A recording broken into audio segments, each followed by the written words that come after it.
Here we have the new hardened Steenbeck Evolution CR Plus. This is the 2024 model. This happens to be the solo version. They do make a 2-in-1 kit for it as well at the moment with the 0.45 millimeter.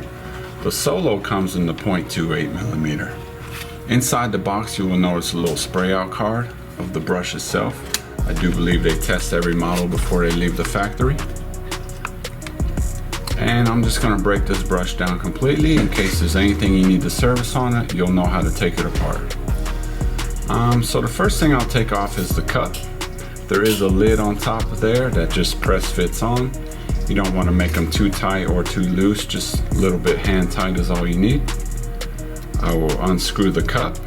There are different size cups you can get for it as well. Now I will remove the protective crown cap. It just snug fits on there, press fits, exposing the air cap, which also just unscrews.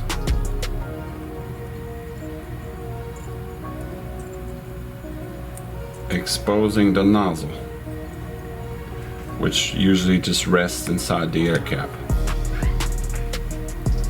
You will notice there's a little O-ring around this air cap, as well as a white seal around the nozzle as well.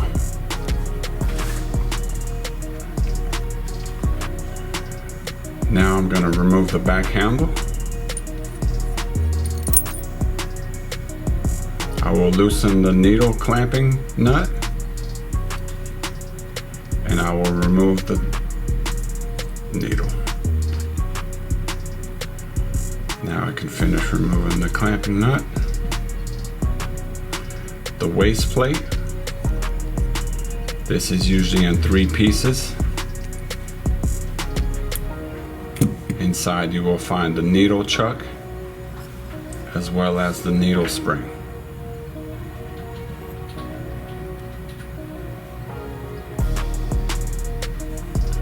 I forgot to mention you can release in the trigger control, fluid control as well if you need to. That'll come off. And now that those parts are all out, you can remove the trigger. There's a quick disconnect on the bottom, exposing the air valve. If you do need to service the air valve, just unscrew the whole thing. You will notice a little seal on top of the piston, as well as an O-ring on top of the air valve right here. If you do need to change some parts in here, just a small little flat head in the bottom will give you access to the components of the air valve. Once it's unscrewed enough, the brass nut will come out. And I like to use Steenbeck's little screwdriver here and press down on the piston, and the other 2 components will fall out. Now please take note of how they came out so you put them back in the same way. Sometimes you can get mixed up and put it in the wrong way and it's not going to work for you. Now the only thing left is the little packing seal inside the body. Just take the Steenbeck screwdriver that they provide and the maintenance toolkit. Put it inside until you feel a little pressure on the screw. And you will see it start to come out. And it's held in place by the little flat head on the end of that tool there. And as you can see, the little white seal on top.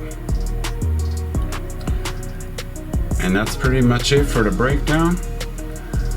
Now service what you need, clean anything you need to take care of, and then just put it back together. So putting it back together is as simple as it is taking it apart. So let's go ahead and put it back together. I like to start with the air valve. Put the piston and spring back inside. I'll give it a little push.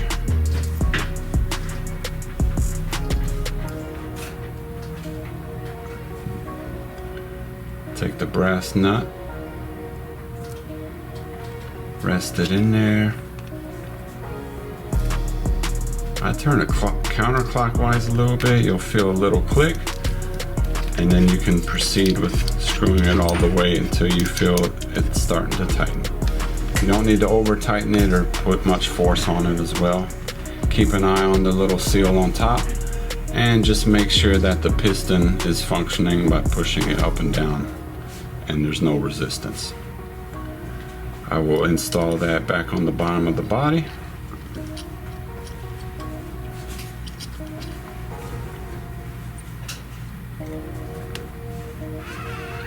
Now I'll put the packing sealed screw back inside.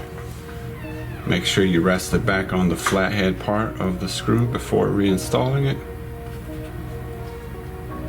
Proceed back into the body.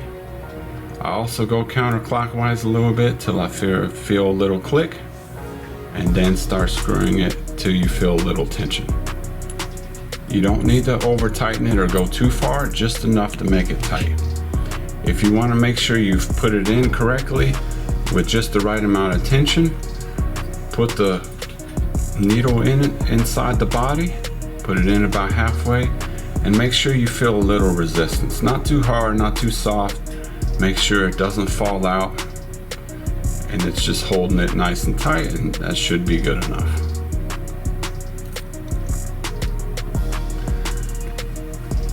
Now we'll take the air cap, put the nozzle back inside, screw that back onto the front of the body, reinstall the crown cover, my cup,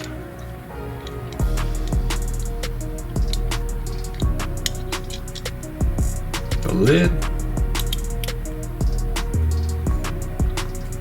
and looks like it's time for the trigger. Flat face forward. Now there is a little notch inside here on the back. You want to make sure the round brass colored part of the trigger is on the back side of that notch there. It needs to be lined up to the bottom of the body. So just rest that in there right on top the air valve piston, and make sure that gold brass piece is touching the bottom of the body.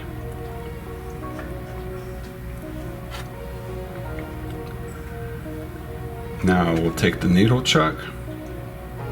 I'll put the spring back on the shaft, reinsert it back inside the waist plate.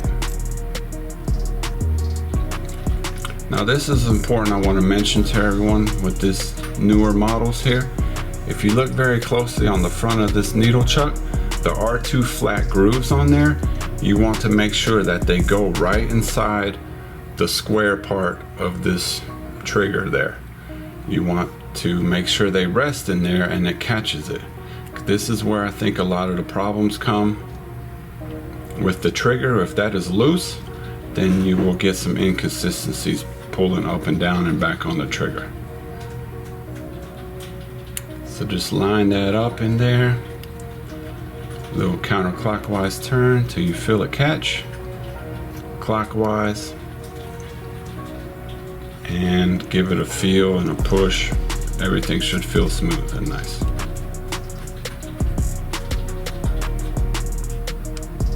Now the needle clamping nut. The needle. Just until you feel it end. Clamp it down. Make sure your needle's moving nice. You can put the handle back on.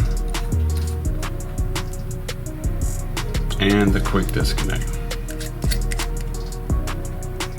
And you're all set.